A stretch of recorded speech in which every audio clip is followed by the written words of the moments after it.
এবার অর্ধেক পৃথিবী ধ্বংস করে দেওয়ার হুমকি দিলেন আসিম মুনির। নাম না করে ভারতকে হুঁশিয়ারি পাকিস্তানি সেনা প্রধানের। এই প্রথম আমেরিকার মাটি থেকে পরমাণু হামলার হুমকি।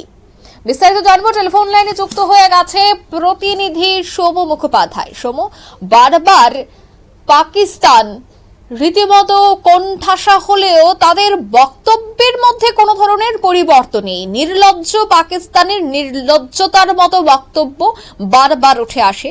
আবারও নির্লজ্জের মতো এক বক্তব্য যে অর্ধেক পৃথিবীকে নাকি ধ্বংস করা হবে। এই যে নাম না করে ভারতকে হুঁশিয়ারি দিয়েছে পাকিস্তানের সেনা প্রধান, কি মনে হয় নিজেই নিজের দেশের পরিচয়টা দিয়ে দিলেন? যে দেশে ভালোভাবে কোনো পরিষেবাই নেই সে দেশ নাকি আবার গোটা বিশ্বের অর্ধেকটাই গ্রাস করে নেবে। কতটা হাস্যকর, কি বলবে? বর্তমান তার কাছে কোনো শক্তি নেই, তার উল্টো দিকে যে প্রতিপক্ষ আছে সে তাকে যে কোনো মুহূর্তে ধ্বংস করতে পারে। এইটা বোঝার পরই সে মরিয়া হয়ে গিয়ে ফুল বা পোলা বকা যেটাকে বলে সেটাই বকছে, এবং এটা গোটা পাকিস্তানেরই বর্তমানে তাই পরিস্থিতি।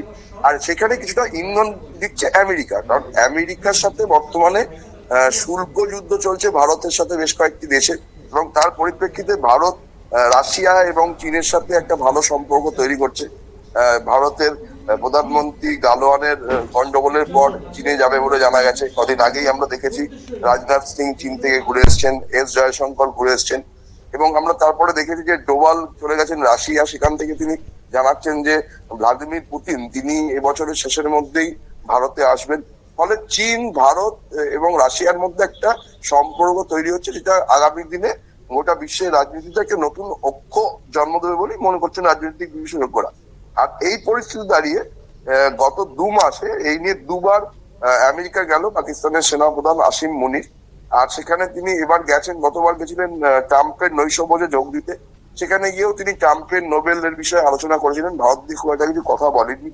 কিন্তু এবার তিনি গেছেন আমেরিকার যে সেন্ট্রাল কমান্ড, তার যে কমান্ড্যান্ট জেনারেল মাইকেল কুরিল্লা, তার অবসর গ্রহণ অনুষ্ঠানে। আর এই মাইকেল কুরিল্লা হচ্ছে যে কিছুদিন আগেই প্রথম আমেরিকার পক্ষ থেকে পাকিস্তানের হয়ে মুখ খুলেছিল এবং পাকিস্তানকে রীতিমতো প্রশংসা করেছিল, বলেছিল এশিয়ার এই অঞ্চলে যে পাকিস্তান সন্ত্রাসবাদ দমনে বড় ভূমিকা নিয়ে যে আমেরিকাকে সাহায্য করেছে তার প্রশংসা করেছিল। আর সেই কুরিল্লার অবসর গ্রহণের অনুষ্ঠানেই আসিম মুনির গেছেন, এবং সেখানে গিয়ে গতকাল রাত্রিরে তিনি ফ্লোরিডার টাম্পায় একটা পাকিস্তানি ব্যবসায়ী তার বাড়িতে গেছিলেন। সেখানে গিয়ে তিনি হুঁশিয়ারি দেন যে তারা যদি বিপদে পড়ে, ভারতের নাম এক্ষেত্রে তিনি করেননি, কিন্তু বলছেন যদি তারা বিপদে পড়ে তাহলে গোটা পৃথিবীর মধ্যে অর্ধেক অংশকেই তারা ধ্বংস করে দেবে। মানে নিজেরা যদি বিপদে পড়ে তাহলে অন্য কেউ বিপদে পড়বে, এটাই তার বক্তব্য ছিল। ধন্যবাদ সৌম।